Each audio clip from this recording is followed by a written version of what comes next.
So Trump has gone ahead and done it. The tariffs are in. But here's the thing. Tariffs don't just target other countries. They also punish your consumers. And this time it's the American consumer who's in the line of fire. Can the US really afford this trade war, or is it setting itself up for economic whiplash? Let's try to break it down. First, the trade balance. India and the US currently trade goods worth $130 billion, but this relationship leans heavily in India's favor. India exports goods worth $88 billion. It imports just about $42 billion. That's a $46 billion trade surplus for India. And yes, slapping tariffs could eat into that surplus, but it won't just dent India's exports. It would also raise prices in America. From gems to smartphones, everything could get more expensive for them. And I will explain how. We'll start with jewellery. India exports gems and jewellery worth $8.5 billion to the US. This includes diamonds, gold and precious stones. The US is in fact the biggest importer of diamonds from India. So a 25% tariff will make those prices go up. Expect your rings and necklaces to become more expensive. Then there's clothing. India is the second largest textile exporter to the US. It sends garments worth $2.5 billion. So tariffs could affect clothing prices. By some estimates, they could rise by 17%. So a simple white shirt, well, it's about to get more expensive. Third on the list is auto parts. India exports auto parts worth $2 billion to the United States every year. This includes basic items like transmission belts and gear systems. Without these, US car repairs slow down.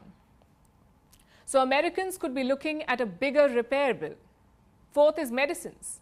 India makes 40% of America's generic drugs, 40% of all drugs, from insulin to cancer medication to even your daily blood pressure pills.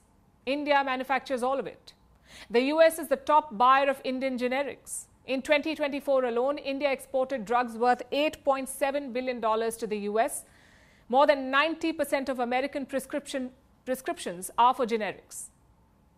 4 in 10 come from Indian manufacturers. Now, with tariffs, the cost of essential medicine could skyrocket. And this is going to be detrimental.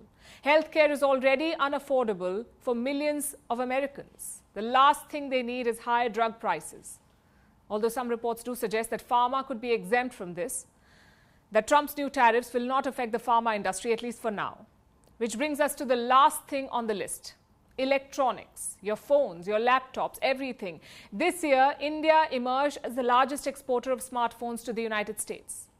Between April and June, 44% of all smartphones sold in the US were made in India. 44%, that's a massive leap. A 240% jump in shipments over the past year.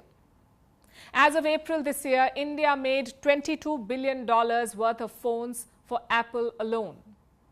And that has changed the game. India is now edging out both China and Vietnam. But it's not just Apple anymore. Samsung and Motorola are also eyeing the Indian market, slowly shifting parts of their US-bound production here. So the direction is clear. India is becoming the new assembly line for America's smartphones, which is why electronics are currently exempt from the tariffs. A 25% tariff will not be imposed on them. And here's the irony. Trump wants to protect the American consumers and jobs, but those might be the first to feel the heat because prices will rise, supply chains will stretch, and American households will be the ones picking up the bill. So my message to the American consumer is this. Next time you head to the mall and see a higher price tag, do not blame India. Blame the man who made a trade war out of a friendship.